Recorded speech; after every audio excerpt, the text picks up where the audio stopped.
ఓం నమ శివాయ. భారత్ మాత శివశక్తి అవతార్ సత్యగీత మురళి.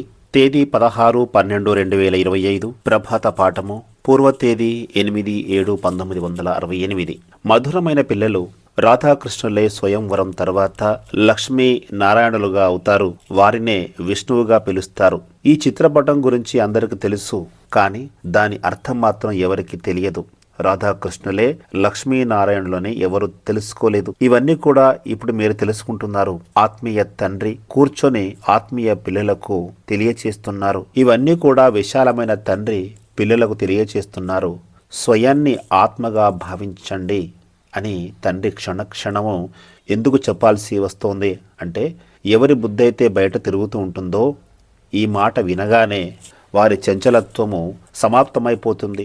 స్వయాన్ని ఆత్మగా భావించి వినాలి అని పిల్లలు తెలుసుకున్నారు. ఇక్కడికి దేవతలుగా తయారవడానికి వచ్చాము. మమ్మల్ని తండ్రి దత్త తీసుకున్నారు. బ్రాహ్మణులుగా మారి చదువుతున్నాము. ఏమి చదువుతున్నాము? బ్రాహ్మణుల నుంచి దేవతలుగా తయారవడానికి చదువుతున్నాము. ఏ విధంగా అయితే విద్యార్థులు కాలేజ్ చదువుతూ మేము ఫలానా విధంగా తయారవుతాము అని చెబుతారు, ఇక్కడ కూడా మనకు మాత్రమే తెలుసు మనము దేవతలుగా అవుతామని అర్థం చేసుకున్నాము. మీరు బ్రహ్మ యొక్క సంతానము. బ్రాహ్మణులుగా ముందుగా అవ్వాలి. ఆ తర్వాత బ్రాహ్మణుల నుంచి తిరిగి దేవతలుగా అవుతారు. మనుషుల నుంచి దేవతలుగా అయ్యే మహిమను మనం విన్నాము. కానీ ఏ మనుషులు దేవతలుగా అవుతారు? హిందువులందరూ కూడా దేవతలుగా కాలేరు. వాస్తవంగా చూసినట్లయితే హిందువులు ఎవరు కూడా దేవతలు కారు. ఒకప్పటి ఆది సనాతన ధర్మమే హిందూ ధర్మానికి మూలము. హిందూ ధర్మాన్ని ఎవరు స్థాపన చేశారు అని ఎవరినైనా అడిగితే వారు అయోమయములో పడిపోతారు. అజ్ఞానం కారణం చేత తమని తాము హిందువులుగా పిలుచుకోవడం ప్రారంభించారు. హిందుస్థాన్లో జీవించడం వల్ల తమని తాము హిందువుగా చెప్పుకోవడం ప్రారంభించారు. వాస్తవంగా ఈ దేశం పేరు భారతదేశం. హిందుస్థాన్ ఎక్కడి నుంచి వచ్చింది? భారతదేశమే సత్యమైన ఖండము. అంతేగాని హిందుస్థాన్ ఖండము అని ఎవరు కూడా అనరు. ఈ దేశం పేరు భారతదేశము. ఈ ఖండం పేరు కూడా ఎవరికి తెలియదు. అపవిత్రంగా అవ్వడం కారణంగా తమను తాము దేవతలుగా చెప్పుకోలేకపోయారు. దేవీ దేవతలు పవిత్రంగా ఉండేవారు. స్త్రీ పురుషులు ఒకే చోట ఉన్నప్పటికీ పవిత్రంగా ఉండేవారు. ఇప్పుడు ఆ ధర్మము కనుమరుగైపోయింది. ఆ తర్వాతనే మిగతా ధర్మాలు స్థాపన అయ్యాయి. బుద్ధుడు వచ్చి బౌద్ధ ధర్మాన్ని, ఇబ్రహీం వచ్చి ఇస్లాం ధర్మాన్ని, క్రీస్తు వచ్చి క్రిస్టియన్ ధర్మాన్ని స్థాపన చేశారు. మరి ఈ హిందూ ధర్మాన్ని ఎవరు స్థాపన చేశారు? హిందూస్థాన్ అనే పేరును విదేశీయులు పెట్టారు. పతితులుగా కావడం వల్ల తమను తాము దేవతలుగా భావించడం మానివేశారు. దైవీ ధర్మభ్రష్టంగా కర్మభ్రష్టంగా అయిపోవడం వల్ల తమను తాము హిందువుగా చెప్పుకుంటున్నారు. తండ్రి తెలియచేస్తున్నారు, ఆది సనాతన దేవీ దేవత ధర్మము ఒకప్పుడు ఉంది. అది అతి ప్రాచీనమైనది. మొట్టమొదట ఈ ధర్మమే ఉంది. అది ఉన్నప్పుడు ఏ ధర్మము కూడా లేదు. దేవీ దేవతలు ఎప్పుడు కూడా హిందువులు కారు. ఇప్పుడు తండ్రి తెలియచేస్తున్నారు, మీరు ఆది సనాతన దేవీ దేవత ధర్మానికి చెందినవారు. ఎప్పుడైతే విద్యార్థులు పాఠశాలకు వెళ్ళినప్పుడు అక్కడ వాళ్ళకు తెలుస్తుంది, మేము భవిష్యత్తులో డాక్టర్లుగా అవుతాము లేదా ఇంకేదైనా అవుతామని. ఇక్కడ మీరు కూడా చదువుతున్నారు. మీరు మనుషుల నుంచి దేవతలుగా తయారవుతున్నామని భావిస్తున్నారు.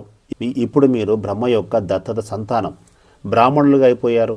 ఈ చదువు ద్వారా బ్రాహ్మణుల నుంచి దేవతలుగా అవుతారు. అంతేగాని హిందువుల నుంచి దేవతలుగా కాలేరు. దేవతా పదవిని ఇవ్వడానికి తండ్రి ఇక్కడికి రావాల్సి వస్తుంది. అందుకే అందరూ కూడా వారినే గుర్తు చేస్తారు. ఏమని గుర్తు చేస్తారు? మీరు వచ్చి పవిత్రమైన ప్రపంచాన్ని స్థాపన చేయండి అని కోరుతారు. పతిత పావనులు తండ్రి మాత్రమే. కృష్ణుడిని ఉన్నతోన్నతమైన భగవంతుడు అని ఎవరు కూడా చెప్పరు. పరంపిత పరమాత్మ నిరాకారుడు. ఇది చాలా మంచిగా అర్థం చేసుకోవాలి. ఇప్పుడు చూడండి, ఎన్ని ధర్మాలు ఉన్నాయి. కొత్త కొత్త ధర్మాలు వస్తూనే ఉన్నాయి. ఎక్కడికైనా వెళ్ళి మీరు ఉపన్యాసం చేస్తున్నప్పుడు దీని గురించి స్పష్టంగా తెలియచేయాలి. ఇప్పుడు కలియుగం నడుస్తుంది. అన్ని ధర్మాలు కూడా ఇనుపయుగ సమానంగా మారిపోయాయి. చిత్రపటం ద్వారా కూడా మీరు తెలియజేయవచ్చు. ఎవరైతే వింటారో వారి అహంకారం తొలగిపోతుంది. స్వయం ఎవరో స్పష్టమైపోతుంది. తమని తాము తమో ప్రధానమైన వారుగా గుర్తిస్తారు. మొట్టమొదట తండ్రి యొక్క పరిచయాన్ని ఇవ్వాలి. ఆ తర్వాతే మిగతావి చెప్పాలి. ఈ పాత ప్రపంచము పరివర్తన కానుంది. మీ చిత్రపటాలు కూడా దిన ప్రతిదినము మరింత ఆకర్షణీయంగా తయారవుతాయి. సృష్టి చక్రం మీద మీరు స్పష్టంగా అర్థం చేయించవచ్చు. ఏ విధంగా అయితే విద్యార్థులకు పాఠశాలలో మ్యాప్ను చూపించి అర్థం చేయిస్తారో అదేవిధంగా మీరు కూడా ఈ చిత్రపటాల ఆధారంగా తెలియజేయవచ్చు. ఈ జ్ఞానమంతా కూడా మీ బుద్ధిలో ఉండి తీరాలి.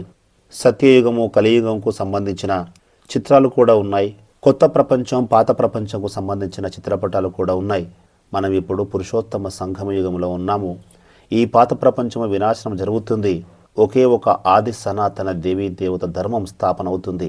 ఇదంతా మీకు తెలుసు కాబట్టి ఇతరులకు మీరు తెలియజేస్తున్నారు. ఈ విషయాలేవి కూడా మనుషులకు తెలియదు. ఎంత గొప్ప విద్యావంతులైన పండితులైనా దీని గురించి ఎవరు తెలియజేయలేరు. తండ్రి మాత్రమే పిల్లలకు తెలియజేస్తున్నారు. వారే సృష్టి యొక్క ఆది మధ్య అంతిమాల గురించి తెలియజేస్తారు.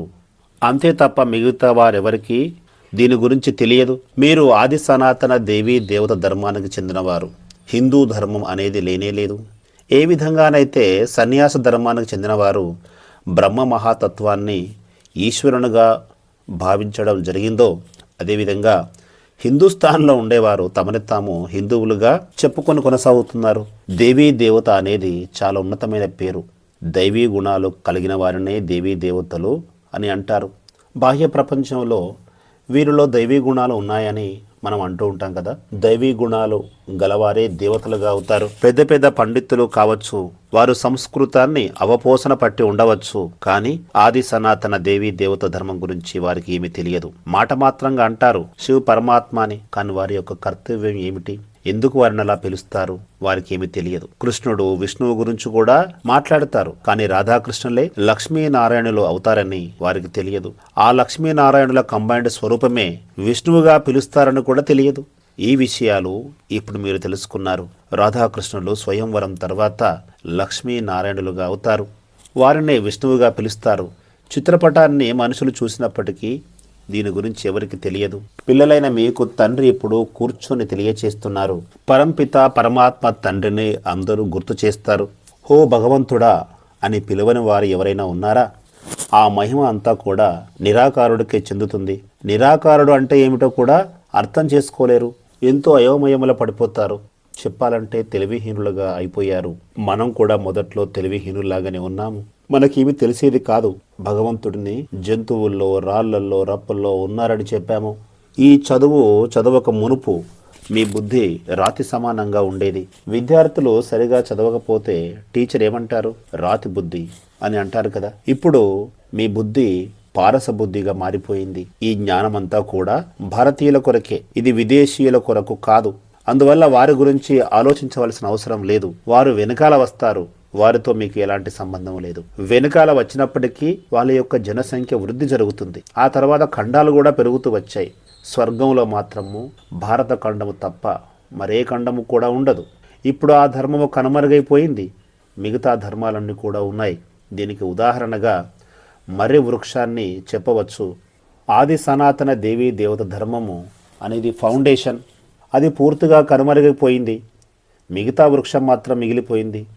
ఒకప్పుడు ఆది సనాతన దేవీ దేవత ధర్మం ఉంది, కానీ హిందూ ధర్మం లేదు. ఇప్పుడు మీరు బ్రాహ్మణులుగా అయ్యారు. దేవతలుగా అవ్వడానికి ముందు బ్రాహ్మణులుగా కావాల్సిందే. బ్రాహ్మణులు కావాల్సిందే. శూద్ర వర్ణం నుంచి బ్రాహ్మణ వర్ణంలోకి వచ్చారు. శూద్రులు బ్రాహ్మణులు అని కూడా అంటూ ఉంటారు కదా. శూద్ర డినైస్టీ ఉండదు. శూద్ర వర్ణం ఉంటుంది, బ్రాహ్మణ వర్ణం ఉంటుంది. దేవతా ధర్మాన్ని మార్చి హిందూ డైనెస్టీగా చెప్పారు. ఎప్పుడైతే అపవిత్రంగా అయ్యారో అప్పుడే తమ పేరును మార్చుకున్నారు. దేవీ దేవత మహారాజా మహారాణులు ఉండేవారు. హిందూ మహారాజులు మహారాణులు ఇక్కడ ఉన్నారు. ఒకే ఒక భారతదేశం ఉంది. ఆ తర్వాత వేరు వేరు దేశాలు వచ్చాయి. దేవీ దేవతల ఉనికి పూర్తిగా కనుమరుగైపోయింది. కేవలము వారి చిత్రాలు మాత్రమే మిగిలిపోయాయి. నెంబర్ 1 స్థానంలో సూర్యవంశీయులు ఉండేవారు. రాముడిని సూర్యవంశము అని చెప్పలేము. ఇప్పుడు మీరు సూర్యవంశీయులుగా అవుతున్నారు, చంద్రవంశీయులుగా అవ్వరు. ఇది రాజయోగము. మీరిప్పుడు సూర్యవంశీయులుగా అవుతున్నామని తెలుసుకున్నారు. మీ హృదయంలో సంతోషం యొక్క అలలు లేస్తున్నాయి. తండ్రి మిమ్మల్ని చదివిస్తున్నారు. మహారాజా మహారాణిగా అవుతామని మీరు తెలుసుకున్నారు. సత్యనారాయణుని యొక్క సత్యమైన కథ ఇప్పుడు వింటున్నారు. ఇంతకుముందు జన్మ జన్మలుగా సత్యనారాయణుని కథ వింటూ వచ్చారు. కానీ అదంతా కూడా అసత్యమైన కథ. పిల్లలు ఇప్పుడు మీరు అర్థం చేసుకున్నారు. అదంతా కూడా భక్తి మార్గము, ఇది జ్ఞాన మార్గము. భక్తి మార్గం ద్వారా మనుషులు ఎప్పుడూ కూడా దేవతలుగా కాలేరు, ముక్తిని జీవన్ముక్తిని పొందలేరు. మనుషులందరూ కూడా ముక్తిని కానీ జీవన్ముక్తిని కానీ కోరుకుంటారు. ఇప్పుడు అందరూ కూడా బంధనాల్లో చిక్కుకొని ఉన్నారు. ఆత్మ ఎప్పుడైతే పైనుంచి కిందకు వస్తుందో జీవన్ముక్తి అవస్థలోకి వస్తుంది, జీవన బంధనంలోకి రాదు. అర్ధ సమయము జీవన్ముక్తి ఉంటుంది, అర్ధ సమయము జీవన బంధనము ఉంటుంది. దీనిని ఒక ఆటగా వర్ణించవచ్చు. ఈ విశాలమైన ఆటలో మనమంతా కూడా నటులము. ఇక్కడికి మనము మన పాత్రలను పోషించడానికి వస్తాము. మనము పైనుంచి ఇక్కడికి ఎలా వస్తామో తండ్రి మనకు తెలియచేశారు. ఆత్మ ఇక్కడే పునర్జన్మలు తీసుకుంటూ ఉంటుంది. మధురమైన పిల్లలైన మీరు మొదటి నుంచి అంతిమం వరకు ఈ ప్రపంచం యొక్క చరిత్ర, భూగోళాలు తెలుసుకున్నారు. ప్రపంచంలోని వారికి దీని గురించి ఏమీ తెలియదు. విశాలమైన తండ్రి పైన ఉన్నారు. వారు ఏమి చేస్తారో, వారి కర్తవ్యం ఏమిటో ఎవరికి తెలియదు. అందుకే వారందరినీ తుచ్చబుద్ధి మనుషులు అంటారు. మీరు కూడా ఒకప్పుడు తుచ్చబుద్ధిగా ఉండేవారు. ఇక్కడ ఎంతో పెద్ద పెద్ద మంత్రులు ఉన్నారు, ధనవంతులు ఉన్నారు, ఎంపీలు ఉన్నారు. వాళ్ళంతా కూడా తుచ్చబుద్ధి గలవారే. పరంపిత పరమాత్మనే రచయిత. వారికి మాత్రమే రచన యొక్క ఆది మధ్య అంతిమాల జ్ఞానం తెలుసు. మీరు పేదవారిగా సాధారణంగా ఉన్నప్పటికీ అన్నీ తెలుసుకున్నారు. వారు ధనవంతులుగా, లక్షాధిపతులుగా, కోటీశ్వరులుగా ఉన్నప్పటికీ ఏమీ తెలియదు. అలాంటి వారిని తుచ్చబుద్ధి గలవారే అంటారు కదా. మీది స్వచ్ఛమైన బుద్ధి. ఇప్పుడు చూడండి, మీరు ఏ విధంగా ఉండేవారు, ఏ విధంగా కాబోతున్నారు. పాఠశాలలో కూడా చదువు ద్వారానే ఉన్నతమైన పదవిని పొందుతారు కదా. ఇది కూడా మీ చదువు. దీని ద్వారానే సర్వోన్నతమైన పదవిని పొందుతారు. రాజా, రాణి పదవి లభిస్తుంది. బాహ్య ప్రపంచంలో చూసినట్లయితే దాన పుణ్యాలు చేసి రాజకుటుంబంలో జన్మ తీసుకుంటారు, రాకుమారునిగా అవుతారు, ఆ తర్వాత రాజుగా అవుతారు. కానీ మీరు ఈ చదువు ద్వారా రాజులుగా అవుతున్నారు. తండ్రి తెలియచేస్తున్నారు, పిల్లలైన మీకు రాజయోగాన్ని నేర్పిస్తాను. తండ్రి కాకుండా మరెవరూ కూడా రాజుగా అయ్యే చదువును చదివించరు. తండ్రే మనలను చదివిస్తున్నారు. మీరు అర్థం చేసుకున్న తర్వాత ఇతరులకు కూడా అర్థం చేయిస్తారు. తండ్రి మనకు రాజయోగాన్ని నేర్పిస్తున్నారు. ఇప్పుడు మీరు పతితుల నుంచి పావనంగా అవుతున్నారు. స్వయాన్ని ఆత్మగా భావించి నిరాకారుడైన తండ్రిని గుర్తు చేయండి. అప్పుడే మీరు పవిత్రంగా అవుతారు. ఈ సృష్టి చక్రాన్ని తెలుసుకోవడం ద్వారా చక్రవర్తి రాజులుగా సత్యయుగములు అవుతారు. ఈ జ్ఞానాన్ని చాలా సహజంగా తెలియజేయవచ్చు. ఇప్పుడు దేవీ దేవత ధర్మము కనుమరుగైపోయింది. అందరూ కూడా కన్వర్ట్ అయిపోయారు, వేరే వేరే ధర్మాల్లోకి వెళ్ళిపోయారు. ఎవరికైనా తెలియజేసేటప్పుడు ముందుగా తండ్రి గురించి 2 మాటలు చెప్పండి చాలు. తండ్రి మనకు తెలియచేస్తున్నారు, ఇతర ధర్మాల్లోకి చాలామంది వెళ్ళిపోయారు. అందుకే బౌద్ధ మతము, ముస్లిం మతంలోని జనసంఖ్య చాలా పెరిగిపోయింది. ఖడ్గ బలం ద్వారా ముస్లిం మతంలోకి చాలామంది వెళ్ళిపోయారు, బౌద్ధ మతంలోకి కూడా వెళ్ళిపోయారు. ఒకరి ఉపన్యాసం వినగానే వేలాది మంది బౌద్ధ మతంలోకి వెళ్ళిపోయారు. ఈ క్రిస్టియన్స్ కూడా ఉపన్యాసాలు ఇచ్చి తమ వైపు తిప్పుకుంటున్నారు, ఆరోపణలు చేస్తున్నారు. మీ భగవంతుడైన రాముడి యొక్క భార్యను ఎత్తుకెళ్లారు, మీకు సిగ్గు అనిపించడం లేదా అని ఉపన్యాసాలు చేస్తారు. మీ కృష్ణుడిని చూడండి ఎలాంటి పనులు చేశారో, వికారి పనులు చేశాడు, అందరిని ఎత్తుకెళ్లాడు. ఇలాంటి ఆరోపణలు చేసి తమ వైపు తిప్పుకున్నారు. మీ దేవుళ్లలో ఎన్నో వికారాలు ఉన్నాయి, మా క్రిస్టియన్ మతంలో ఇవేమీ లేవు అని ప్రచారం చేసుకున్నారు. మా మతంలో కలిసినట్లయితే మీకు 3 రెట్లు జీతం లభిస్తుందని నమ్మించారు. మా దగ్గర చాలా సుఖం లభిస్తుందని నమ్మబలికారు. ఇలాంటి మాటలు విని ఎంతోమంది క్రిస్టియన్ ధర్మంలోకి వెళ్ళిపోయారు. అందుకే వారి సంఖ్య పెరిగిపోయింది. ఇప్పుడు పిల్లలైన మీకు అన్ని విషయాలు తెలిసాయి. సృష్టి చక్రం ఏ విధంగా నడుస్తుందో తెలుసుకున్నారు. తండ్రి మిమ్మల్ని స్వదర్శన చక్రధారులు అని అంటారు. స్వదర్శన చక్రాన్ని విష్ణువు ధరించినట్లుగా చూపించారు. కానీ మనుషులకు ఇవేమీ కూడా తెలియవు. విష్ణువు స్వదర్శన చక్రాన్ని ఎందుకు ధరించాడు ఆ విషయం కూడా తెలియదు. స్వదర్శన చక్రం అనేది కృష్ణుడికి, నారాయణునికి ఎందుకు చూపించారు, ఇదంతా కూడా అర్థం చేసుకోవాల్సిన విషయము. వీరిద్దరి మధ్య ఏమి సంబంధం ఉందో కూడా అర్థం చేసుకోవడానికి ప్రయత్నించడం లేదు. కృష్ణుడికి, నారాయణుడికి, విష్ణువు మాత్రమే ఈ స్వదర్శన చక్రాన్ని ఎందుకు చూపించారు, దాని వెనుకగల కారణాన్ని కూడా తెలుసుకోలేదు. ఈ ముగ్గురు కూడా ఒక్కరే. వాస్తవంగా చూసినట్లయితే ఈ స్వదర్శన చక్రము బ్రాహ్మణ పిల్లలకు మాత్రమే లభిస్తుంది. మీరే ఈ జ్ఞానం ద్వారా స్వదర్శన చక్రధారులుగా అవుతారు.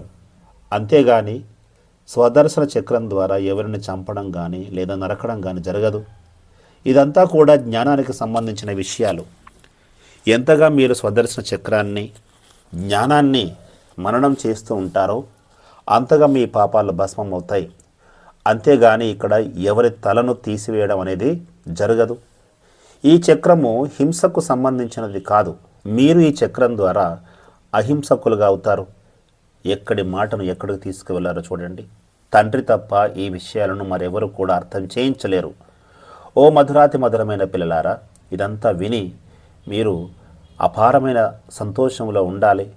మేం మొదట ఆత్మలమని మీరు తెలుసుకున్నారు. ముఖ్యంగా స్వయాన్ని ఆత్మగా మరచిపోవడం వల్లనే మీ ఇల్లును కూడా మర్చిపోయారు. ఆత్మ అంటే ఏమిటో కూడా మర్చిపోయారు. ఏది ఏమైనా ఆత్మను ఆత్మగానే పిలుస్తూ వచ్చారు. కానీ పరమాత్మను మాత్రము రాళ్లల్లో రప్పల్లో ఉన్నట్లుగా చెప్తూ వచ్చారు. ఆత్మల తండ్రి ఎన్ని తిట్లు తినాల్సి వచ్చింది. కానీ ఆత్మను ఎప్పుడూ కూడా ఎవరు కూడా రాయి రప్ప అని అనలేదు. కణకణములో ఆత్మ ఉందని కూడా అనలేదు. ఇవన్నీ కూడా పరమాత్మనే అన్నారు. వారిని నిందించారు. ఇక్కడ జంతువుల యొక్క ప్రస్తావన ఏది లేదు. చదువు అనేది మనుషులు మాత్రమే చదువుతారు. ఇప్పుడు మీరు తెలుసుకున్నారు, మేము 84 జన్మలు పూర్తి చేశాము. 84 లక్షల జన్మలు అనేవి లేవు. మనుషులు ఎంతగా అజ్ఞాన అంధకారంలో మునిగిపోయారు. అందుకే లోకోక్తి కూడా ఉంది. జ్ఞాన సూర్యుడు ఉదయించగానే అజ్ఞాన అంధకారం తొలగిపోతుంది. అర్ధకల్పము ద్వాపర కలియుగాలు అంధకారము, అర్ధకల్పము సత్య త్రేతాయుగాలు వెలుగు. అజ్ఞానాన్ని రాత్రి అని చెప్తే జ్ఞానాన్ని పగలు అని చెప్పవచ్చు. ఇది బేహద్దులోని మాట. అర్ధకల్పము దినము, అర్ధకల్పము రాత్రి.